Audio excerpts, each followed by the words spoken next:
আমি স্বচক্ষে দেখতেছি ঢাকার মধ্যে ভূমিকম্প আসছে। যদি বাংলাদেশে জাতিসংঘের মানবাধিকার সংস্থা যদি বাংলাদেশে যদি প্রতিষ্ঠিত হয়, আল্লাহর কসম এদেশে অনতি বিলম্বে ভূমিকম্প আসবে। দুনিয়ার কোন শক্তি ওই ভূমিকম্পকে আটকাতে পারবে না। ওই ভূমিকম্প আসতেছে। যদি আপনারা এটাকে সহজভাবে না নেন, আপনারা যদি মনে করেন যে আচ্ছা একটা সংস্থা হচ্ছে, অসুবিধা কি, এটা সাধারণ বিষয় না, এটা দেশটাকে ধ্বংসের দ্বার প্রান্তে নিয়ে যাবে। এই ভূমিকম্প আল্লাহ রাব্বুল আলামিনের একটা আযাব। আল্লাহ রাব্বুল আলামিনের আরো একটি আযাব হচ্ছে ভূমিধস।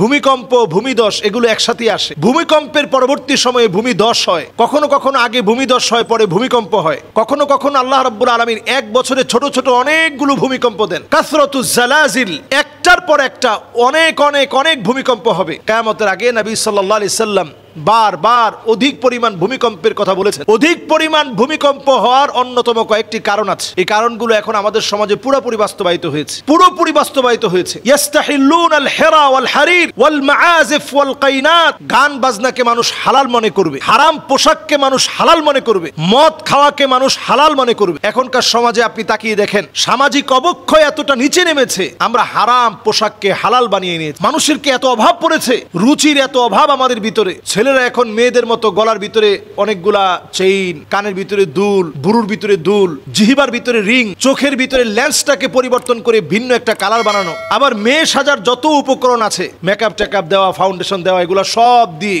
বিভিন্ন রকমের ডিজাইন একেবারে মেয়েদের পোশাক পরে হাঁটাকে এখন আমরা আধুনিকতা বলে মনে করছি। বিশ্বাস করেন আল্লাহর কসম, যারা এই দুনিয়ার ভিতরে হোমচুয়াল নিয়ে কাজ করছে, যারা এই দুনিয়ার ভিতরে পুরুষে যারা বৈধতা দিচ্ছে, বিয়ে করাকে যারা বৈধতা দিচ্ছে, এই জমিনটা ভূমিকম্প হওয়ার জন্য একটা কাজই যথেষ্ট। এই একটা কাজের কারণে এই জমিনটা ধ্বংস হয়ে যাবে। আল্লাহ তাআলা এই জমিনের ব্যালেন্সকে আল্লাহ তাআলা উলটপালট করে দিবেন, নিচের অংশকে উপরে উঠায় দিবেন, উপরের অংশকে আল্লাহ নিচের দিকে ধাবিত করে দিবেন। আল্লাহ রাব্বুল আলামিন নাস্তানাবুদ করে দিবেন। পৃথিবীর এই সময়টা বড় ভয়াবহ, সামনের দিন আরো ভয়াবহ হচ্ছে। কারণ আপনি দেখেন রাশিয়ার যেই জায়গাতে ভূমিকম্প হয়েছে, অপরাধপ্রবণ জায়গাগুলোতে আল্লাহ তাআলা বিভিন্ন শাস্তি দিচ্ছেন। এবং আমরা গত জুমাতেও এই বিষয়ে কথা বলেছিলাম। অল্প কিছুদিনের ভিতরেই কয়েকটা আযাব আসতেছে। আমরা দেখতেছি যে কিছুদিনের ভিতরেই, যেদিন এই কথাটা বলেছি তার দুদিন পরেই আমেরিকাতে একটা বিমান বিধ্বস্ত হওয়ার উপক্রম থেকে আল্লাহ তাআলা বাঁচিয়ে দিয়েছে। আগুন ধরে গিয়েছিল, রানওয়েতেই মানুষ দৌড়াদৌড়ি করে ছুটে বের হয়েছে। রাশিয়ায় ভূমিকম্প এটি এমন একটি বিষয়, এখন দিন দিন এর আশেপাশের অঞ্চলগুলোতেও ভূমিকম্প বাড়বে। উজবেকিস্তান, তুর্কমেনিস্তান, কিরগিজস্তান, এই সব জায়গাগুলোতে ভূমিকম্প বাড়বে। যেই জায়গাগুলোতে মুসলমানদেরকে নির্যাতন করে এখন তাদের মদতপুষ্ট ব্যক্তিদেরকে দিয়ে শাসিত হচ্ছে, ওই জায়গাগুলোতে ভূমিকম্প হবে। ভূমিকম্পের মধ্য দিয়ে আল্লাহ তাআলা মুসলমানদের ঈমানকে একটু নাড়াচাড়া খাইয়ে দিতে চান, জাগ্রত করতে চান যে তোমাদের সজাগ হওয়ার সময় আসে। ভূমিকম্প নবী আলাইহিস সালাতু ওয়াস সালামের হাদিস দিয়ে বোঝা যায় কিয়ামতের আগে বারবার ভূমিকম্প হবে। কাসরাতুজ জালাজিল, একটার পর একটা ভূমিকম্প হবে। ফালিয়ারতাকিবু ইনদা যালিকা রিহান হামরা, বাতাসের সঙ্গে আগুন আসবে। আগুন এটা পৃথিবী কয়েকবার দেখছে, আবারও পৃথিবী দেখবে। বাতাসের সঙ্গে অদৃশ্য আগুন আসবে। আমরা এই পৃথিবীর ফুসফুসকে জ্বালিয়ে দিয়েছি, এজন্য বাতাসের সঙ্গে আগুন আসছে। এমনকি বাংলাদেশের কিশোরগঞ্জের বিভিন্ন হাওরের ভিতরে পর্যন্ত এই আগুন আসছে। মানুষ কেউ জানেই না যে আগুন ধরলো কেমনে, উৎস কি। এই অদৃশ্য আগুন চতুর্দিকে ছড়িয়ে পড়ে। নবী আলাইহিস সালাতু ওয়াস সালাম এরপরে বলছেন, ফালিয়ারতাকিবু ইনদা যালিকা রিহান হামরা খাসফান ওয়া মাসখান ওয়া কাযফা, এমন অবস্থা হবে, ভূমিকম্প হবে, ভূমিধস হবে, হাজার হাজার মানুষ নিরাপত্তাহীনতায় ভুগবে।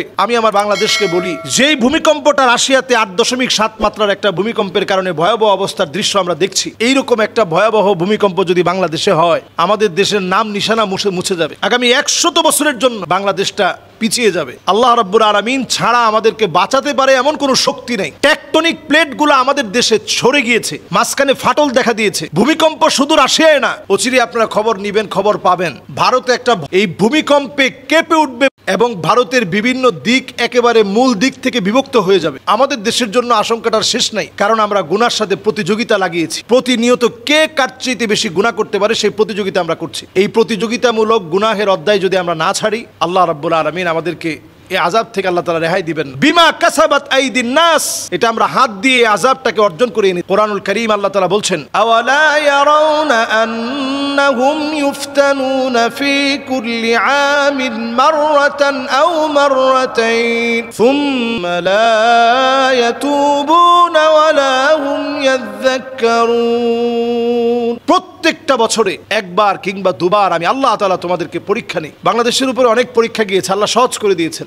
রাশিয়ার এই ভূমিকম্প আমাদেরকে সজাগ করে দিচ্ছে যে সামনের দিনে যে অনেক ভয়াবহ বড় বড় ভূমিকম্প হবে, ভয়াবহ ভূমিকম্প হবে। সারা দুনিয়ার জন্য একটা মেসেজ দিয়ে দিয়েছে, রাশিয়ার এই ভূমিকম্প। সুতরাং এই সময় গুনাহ ছাড়া আল্লাহর কাছ থেকে পানাহ চাওয়ার কোনো উপায় নেই। আপনারা লাস ভেগাসে দেখেছেন, লস অ্যাঞ্জেলেসে আপনারা দেখেছেন দাউ দাউ করে আগুন জ্বলে উঠেছে, আগুনের উৎস কেউ জানে না। এমনকি যারা মুসলমানদেরকে তিলে তিলে শেষ করতেছে এই পর্যন্ত আল্লাহ রাব্বুল আলামিন দাউ দাউ করে আগুন জ্বালিয়ে দিয়েছেন। নিবানোর মতো ক্ষমতা নেই, নিবানোর মতো শক্তি নেই, কারণ এটা আল্লাহ তাআলা প্রদত্ত, আল্লাহ তাআলা দিয়েছেন। এর মানে দ্বারা এই আযাবগুলো আল্লাহ রাব্বুল আলামিন আমাদেরকে সজাগ সচেতন করার জন্য দিচ্ছেন। আসুন এই সময়ে আযাবের ভিতরে আপনাকে আমাকে বাঁচানোর জন্য মুসলিম উম্মাহকে নিয়ে আমরা চিন্তা করি এবং নিজেরা গুনাহ ছেড়ে দিই। আল্লাহ তাআলা আমাদেরকে তৌফিক দান করুক।